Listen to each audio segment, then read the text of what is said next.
I wanted to start, Tim, with you. JP Morgan Chase has announced an investment in Baltimore, $20 million over 5 years. That's pretty significant. I'd love to hear just a little bit more from you about what you're hoping that money is going to accomplish. Sure. Well, first of all, thank you so much for having me.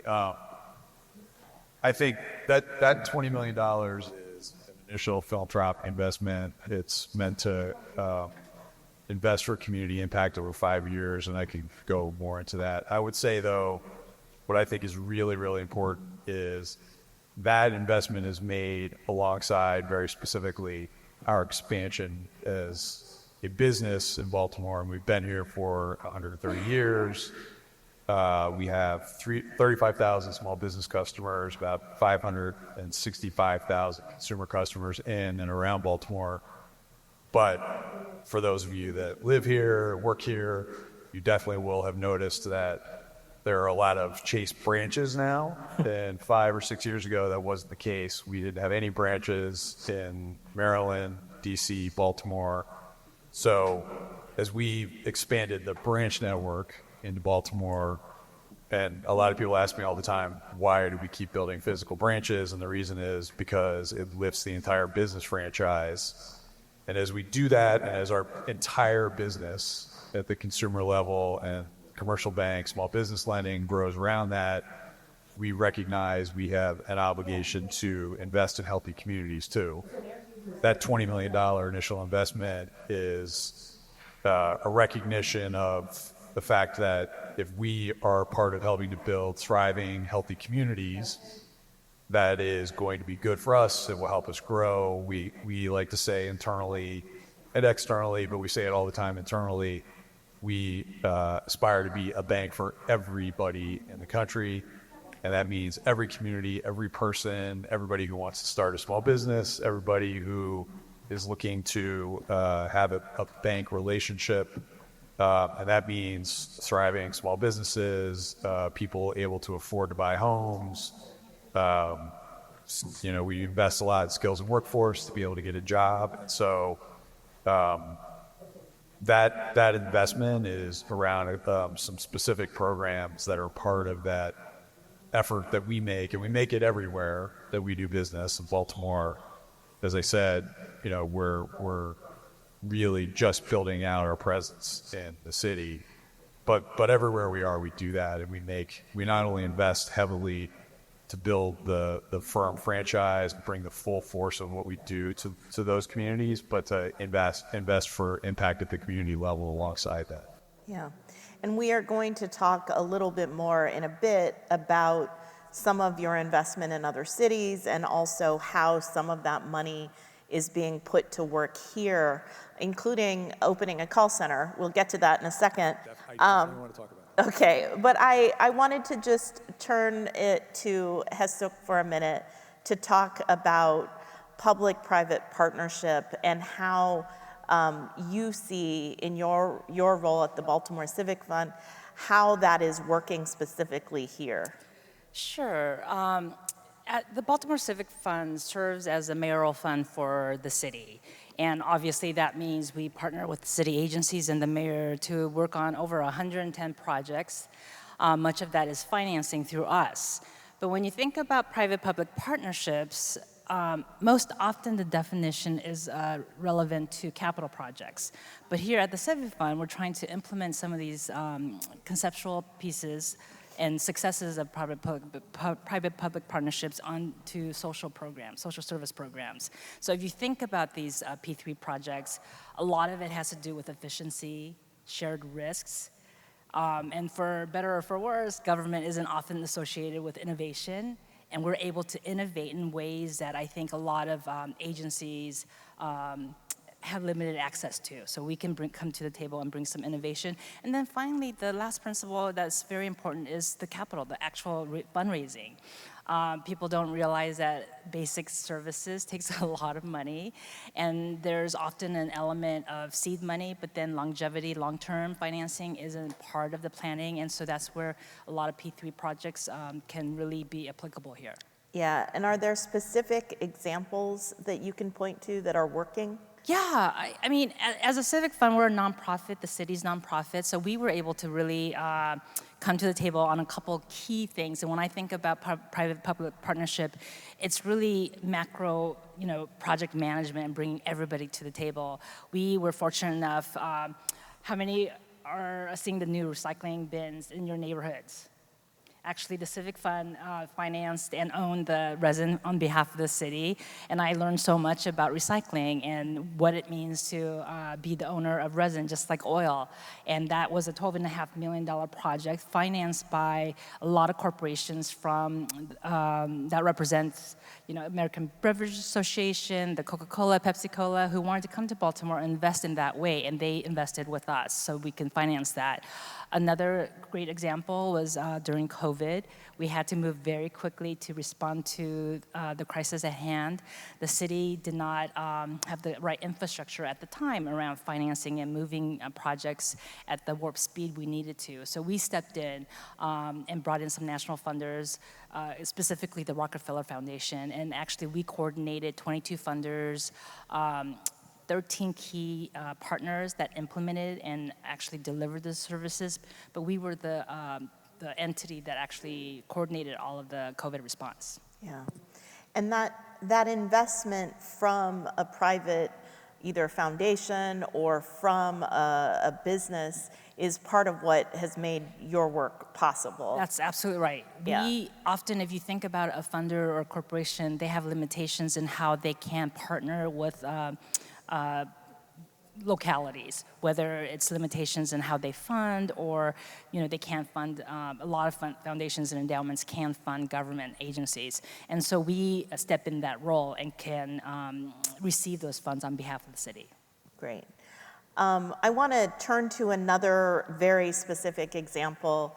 Tim, I'll let you talk about it, and then I'll turn it over to Mac to talk a little bit about what was happening here in Baltimore. But we have opened a virtual call center here for Chase that I think I heard is celebrating its 1-year anniversary tomorrow. Exactly yeah, right. that's true. Yeah, and we did this in partnership with the mayor, with Mac and her team. What's really important about that, we did this first in Detroit, was partnership with the local elected officials and the infrastructure in the city to find and source local talent and to bring those into the job ecosystem. Part of what I was saying earlier, which is that kind of partnership at the community level, part of the obligation that we feel is to also hire out of those communities. We're really intentional about our branches, one in Mondawmin, Cherry Hill. Like the folks that work at those branches are from those communities, know those communities. We think that's incredibly important. And then we wanted to be able to hire more broadly out of the local workforce some incredible talent that was going untapped. And the mayor's office and Mac and her team help us source that talent. But we basically put together these virtual call centers. We find, hire, and train folks that can then work out of their own home. So you could have a stay-at-home mom who could do this, or somebody else who has a challenging situation where they can't necessarily go to a location every day. But we can train them, we can give them the equipment, and then they work out of their own home. We did the first cohort, which was 25 or 30. We're in the process of looking at a second cohort. This has been unbelievably successful for us. It was in Detroit, and it has been in Baltimore. The satisfaction rate from our customers that are managed and handled by these folks in the virtual call centers is higher than it is in our physical call center locations. For us, as you might imagine, just from the standpoint of having to secure property and pay for that, it's a lower cost option. And it's a great solution for us to be able to find this local talent that is going untapped. And I think just the beginning of the longer term trend for us. And these are literally like, if I lose my card or if I'm having an issue and I call the 800 number on the back of the card, there's a possibility that someone in Baltimore is. Yeah, there's a possibility. I mean, we've worked with the mayor's office to try to find these folks and to Yeah. find the right kind of talent. Yeah, So, but yeah, like that's what the call center. absolutely a possibility, and we're going to continue to expand the call center workforce. And Mac, you've been here on the ground helping to actually get this thing up and running virtually, but getting it up and running. Can you just talk through what that process has been like and what the feedback you've been hearing about these jobs is? Yeah, sure. First of all, shout out to my team. Yesterday was the end of Workforce Development Professionals Month, so they were really the folks on the ground that do the super hard work. And to know a workforce development professional is to love them because they love their community, and it's just amazing what the team does. And like I said, like was said, that the 1-year anniversary of the call center is actually tomorrow, so we're really excited about that. One thing I want to point out in terms of how the call center got started is that you guys came to us. And I think that is a really important thing to point out in terms of when businesses want to operate in Baltimore City. There's a huge difference between a business saying, we want to create jobs in Baltimore City, or a business saying, we want to create jobs and make sure that those jobs are accessible to the residents and the people that live in Baltimore City. And they actually came to us and said, we want to do that. Not only did they open up a branch in West Baltimore in a community that really needed it, they made stipulations about how far we wanted to go out and recruit for individuals for those positions within a 15-mile radius. And furthermore, they came to the workforce board. Workforce boards are designed to be at the pulse of what's happening in the community and workforce development. They came right to us to be able to find local people, and that's why I think the partnership was so successful. That's really great. And I mean, I think the other thing that one of the challenges with workforce development is obviously there are issues with childcare, with transportation, with various issues. This is actually, you guys have actually come up with a way where you're kind of working around some of those challenges by equipping people in their own homes. Yes, one of the big emphasis that we have at the Mayor's Office of Employment Development is a focus on economic justice and equity, and we can provide opportunities for folks to work in their homes, and they don't have to worry about transportation or other issues that create barriers for them to be able to traditionally go into an office. That is a great opportunity for Baltimore City residents, so it's a win-win. Yeah. And Tim, you said that the first call center was actually set up in Detroit. Baltimore is your second. Are you guys taking this call center to any other communities? Great question. I think we definitely will, and we're in the process. We're expanding the cohort in Baltimore, but we're in the process of scoping where else we might be able to do this. As I said, it's been incredibly successful.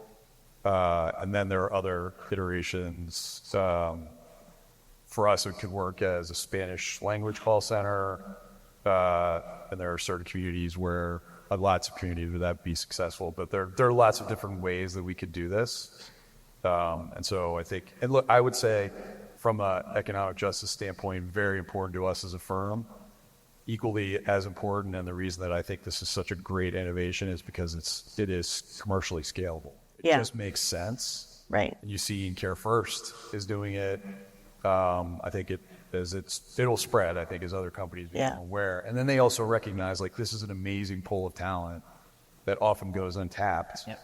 And when you have the right partners and the right folks at the ground level or, in the mayor's office that are helping to set up the infrastructure to be able to tap that talent, that's when, you can put the pieces together. Right. I mean, especially at a time when so many of these types of jobs have been offshored or outsourced, to be able to bring back at a lower cost and employ local people, that feels great in a city that needs more job development. Right, and all the pay and benefits and everything that goes along with being a colleague of ours at JP Chase. And the amazing thing, we did the initial training.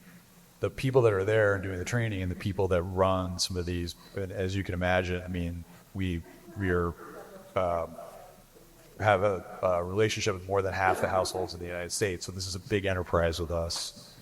But the people who now run this, they're people that started at the call center level.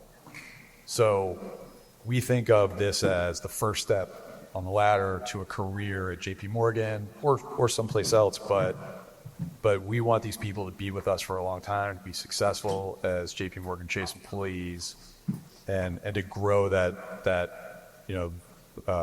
platform for folks to come into the company. Yeah.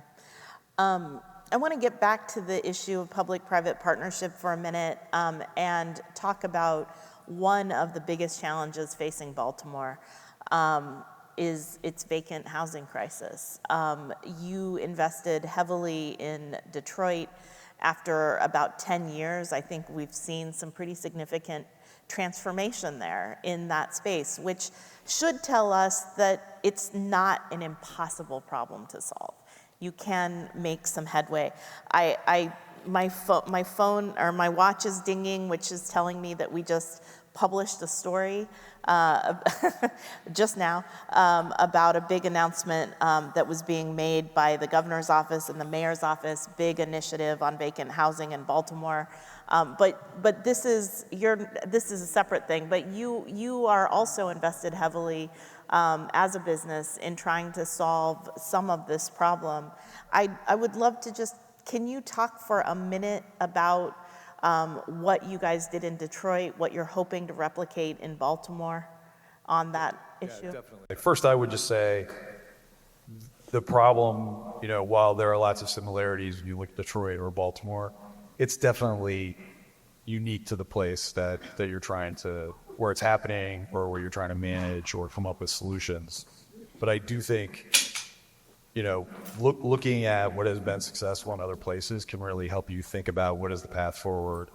In Detroit, we really thought about both how do you deal with the vacant housing problem, but also how do you deal with the broader question of creating prosperous communities. So, and I think in Baltimore specifically, if you look at we recently made a $8.5 million commitment. Part of it was to the Vacant Seat of Vibrancy Fund with the Baltimore Civic Fund to try to create healthy commercial corridors, retail spaces. But part of it was to entities like Parity Homes, amazing Bree Jones, for any of those that know her. And this is a lot of what we did in Detroit, which was to try to fund local developers that were dealing with and connect them to capital and that were dealing with vacant properties at scale. We worked really, really closely with Mayor Duggan in Detroit, but the entire city was organized around how do you manage and deal with this. Right, and I think this is an important point. You mentioned that, in Detroit, it was like the entire city was involved. We just sent a reporter there to look at their vacant housing crisis. She is still writing the story, but when I was talking to her after she got back, she said it felt really tangible and palpable that everybody was in this together. And I want to toss to you, Hester, because we've been talking a little bit about how do we get more people invested? You're out there pounding the pavement, trying to get businesses and others to come to Baltimore, to invest in Baltimore. What's holding people back? Oh, that could be a whole session. I think having worked in some very cash rich counties and cities, I think Baltimore, one of our legacy issues is the stigmas that we have, that we don't accomplish things or we don't pay fast enough, corruption, things of that nature, just like any other urban city like Detroit. But I think one of the things that's very hard in this work, and I think JP Morgan Chase is an exception, is that when businesses, and like what Mac mentioned earlier, when businesses choose to invest holistically and not just invest kind of halfway in, I think that is much more powerful. The other thing that both of you have mentioned is not only authentic partnership. I find really trust is lacking in a lot of these partnership scenarios, which is fascinating to me because I think unless you have that, we're really not going to see the steps or the progress that we need to see collectively. And then lastly, I think having everybody. I think if you think about like preschool campaigns or health campaigns like Kaiser Permanent, and Thrive by Fiverr, all these campaigns, it's tangible, but it's holistic, and everybody knows, from the cab driver to the school cafeteria nurse, or the nurse and the cafeteria workers. Everybody knows a campaign, and we have yet to. We have a lot of rhetorical statements out there about policies and projects we want to work on, but we haven't landed on a campaign yet. Yeah. And I think we're ready. We're ready. And with JP Chase and other companies coming and investing, really authentically investing, I think we're ready and poised. Yeah. And Tim, you have said that you guys considered investing in Baltimore several years ago and took a pass at that time. So this notion that Baltimore is ready feels like maybe that's actually true. What changed for JP Chase? Well, as I said before, it was in part the fact that the branches expanded into Baltimore, and that really was a catalyst for us. But I do think it is civic leadership accounts for, you cannot get this kind of work done unless you have really committed elected officials, advocate community. Not that some of those things have not existed in Baltimore over time, but what really made Detroit work was the pieces lined up, right? You had a mayor who wouldn't take no for an answer and was committed to trying anything. When people told him you can't do that, he would turn it inside out and say, what if we did it this way? What if we did it this way? What if we did it this way? And really thinking all the time about who's a good partner and not caring about credit, right? And just saying, my job is to get this thing done. I don't care who does it, who gets the credit, and I'm going to be relentless about finding a way to make sure that it happens. And so for us, I think it was a combination of investing through our commercial business growing here, our consumer bank growing here. It's also, I think, frankly, seeing the business community begin to line up and align and get together around acknowledging some of the issues that we've got to deal with, collectively saying, and we're going to commit to investing and getting it done. We're going to commit to partnership with elected officials, the mayor's office, the governor's office. And what I think is exciting, and you don't see this everywhere, and I travel a lot, is you have a lot of people here that are of Baltimore, care deeply about Baltimore, a lot of people that have resources and are coming together to try to figure out how to come up with solutions to some of these really tough problems. You don't want to be Pollyanna-ish, right? These are tough problems. And we all are going to have to, like I said before, it doesn't go in a straight line. There are going to be good days and bad days, but join hands and push forward and commit to getting those hard things done. And Mac, you are here. You represent the city. Are you starting to see some shifts in the perception, in the ability to get more stakeholders to the table? I think so. I think, a theme that I've heard common amongst us is alignment. And right now, it really feels like there is a lot of alignment happening, particularly in the workforce development sector, around apprenticeship, for example. You have the historic legislation for Blueprint. We have workforce boards across the state of Maryland who are in with LEAs, and there is a requirement that 45% of the high school students in Maryland need to graduate with an IRC or in a registered apprenticeship. You have the Department of Labor that is very in line with the local administration that has changed their entire office structure over from their business services side to be apprenticeship coordinators. And then you have a lot of investment from the federal government in all sorts of bills, from ARPA to the bipartisan infrastructure law, Inflation Reduction Acts. So you have all this alignment from all different levels. And I think it's really important to sort of strike when the iron is hot, when you see that everyone is on the same page. And so you don't get to that alignment unless there's a different feeling about stakeholders wanting to come together. So, yes. Yeah. Can I just add just to what Mac around alignment is in what was said earlier, which is the executive leadership. We finally have some consistent executive leadership. Mac has been with the agency for so long. I mean, when I think about having the key leadership positions aligned as well, and then the business partners coming so wholeheartedly, I mean, there is just this perfect alignment right now. Yeah. And we definitely are seeing local business, local leaders come to the table, working together. Obviously, we know about David Bramble's big investment in Harbor Place, and there's a lot of work being done out at Mondawmin. But what about the national funders? What about the big corporations? What do we have to do to get Baltimore on their radar and to get them to commit? We're on their radar. We need to collectively just earn their trust. And, Rockefeller Foundation we were one of the 3 jurisdictions they committed to the workforce side as well as the COVID response. We continually are on the top 5, top 10 for a lot of national projects and federal funding, but I think we just come shy just because of our historical past. I think that's one of the biggest challenges that we have to overcome. And in time and with effort and continuing to showcase the actual things that we have done, I think that will change. Yeah, Tim, do you agree with that assessment? I do.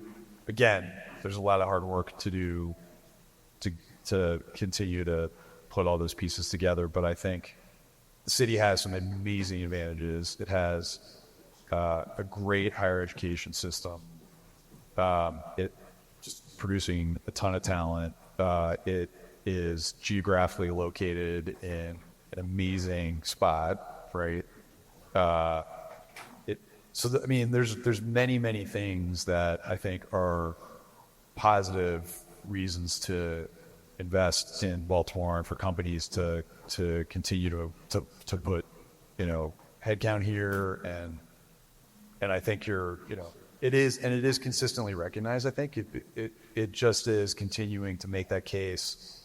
I do think what I see at the table at the Greater Baltimore Committee is a lot of effort around how do we make that case. Yeah.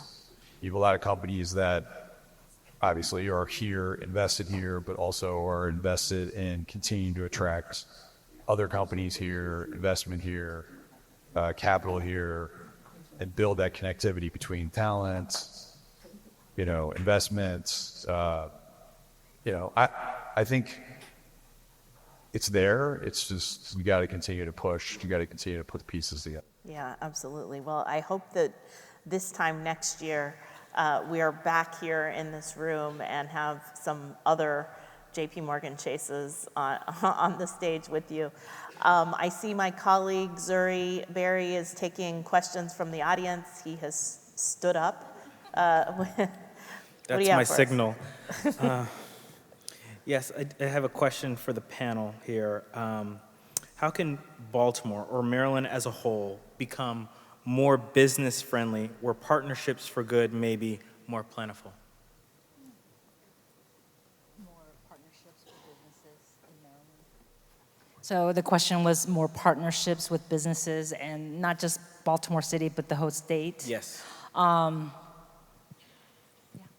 can say from a workforce development perspective, I think that local governments need to continue to invest in workforce development. We've been very fortunate because our mayor, and I work with workforce development professionals across the country, received a significant amount of ARPA funding, and our mayor was really intentional about making sure a large portion of that funding went into workforce development. That's $30 million in workforce development. The core and the backbone of workforce development funding is the iteration of the law is the Workforce Innovation and Opportunity Act that we all use across the country, but that pot of funding continues to dwindle.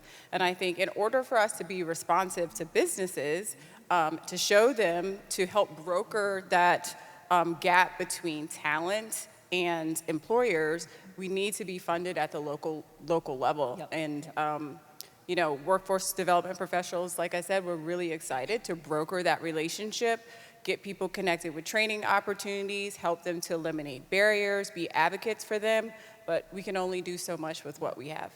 And lately, one of the questions I get from a lot of small businesses is how they can support some of the projects that we're managing as a partner, thinking partner, but also financial partner. And what I'm finding from small businesses is that their, entrance or their block might be impacted by, crime or our residents who are experiencing homelessness. And those are social issues. And so a lot of small businesses are coming to me asking, I don't want to just start a fund, but I want to be involved programmatically. So there's plenty of opportunities. The Community Foundation, Greater Baltimore Committee, the Downtown Partnership all have projects they could be involved with. So I would just start there, actually reaching out to those nonprofits and entities that actually partner very strategically with businesses. A question and a comment. How can communities best balance community and economic development activity? It seems that often the strategic focus is investing in communities that border more affluent tracts at the expense of those with greatest need. What does getting it right look like? How do we empower those neighborhoods? Good question. Yeah, I mean, we very specifically invest across the income and demographic spectrum, and we have very intentionally built a community branch in Mondawmin, which is, we have 15 of them right now in the country. We're going to continue to build more because they've been unbelievably successful, but basically we think of those as a resource for the community. We host seminars there, financial health seminars, home buying seminars. We have, as I said before, we have people in the community connecting with small businesses, connecting with churches, schools, local organizations.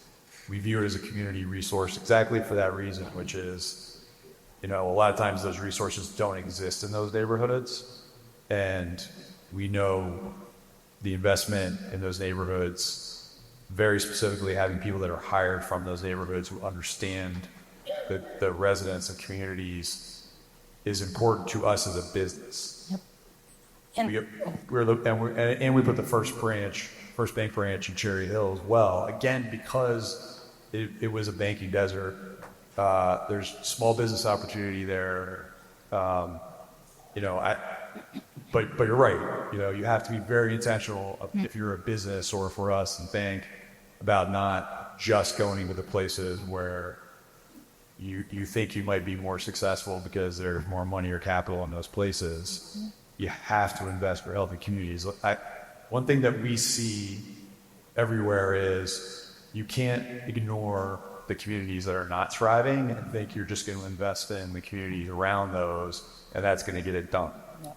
Right? All of this is all tied together. The health of Baltimore, but really the health of any city, is absolutely predicated on the health of the downtown of that city and the city center.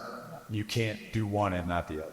And so any business that thinks they're going to do that should have an investment strategy that ties those two together. Yep. And that's from a business angle, but I would say as someone who has only worked in the social service sector, I would tell you that unless we create the business base that bring in tax dollars and more of us moving back to the city, we're not going to see the gaps in all of our communities. And so for us, I can't speak for businesses, but for the city agencies we partner with and following the mayor's charge, we only focus on communities that have been historically disinvested. And we try to target places that are very, very focused on having more assets so that we can actually catch them up. Thank you. I have a couple more questions here that we can get through. It's a sort of a comment as well. Baltimore was built by immigrants and grew with immigrants. Why is immigration support not front and center to Baltimore's population growth strategy, which I believe affects all of this? This is a little tricky.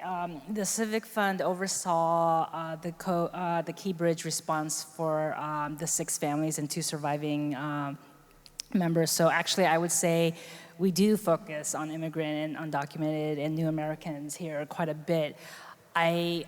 Historically, I would just be, candid. We don't put those front and center because of questions and challenges that come up nationally, and for the protection of those that we're serving. So, there are a lot of projects that we're working on that just won't be as attention-getting, and we'll keep those quiet intentionally. When I worked for the District of Columbia, no one knew that we actually didn't matter your status, you had health care access. But we never publicized that because we just didn't want the scrutiny from the federal neighbors.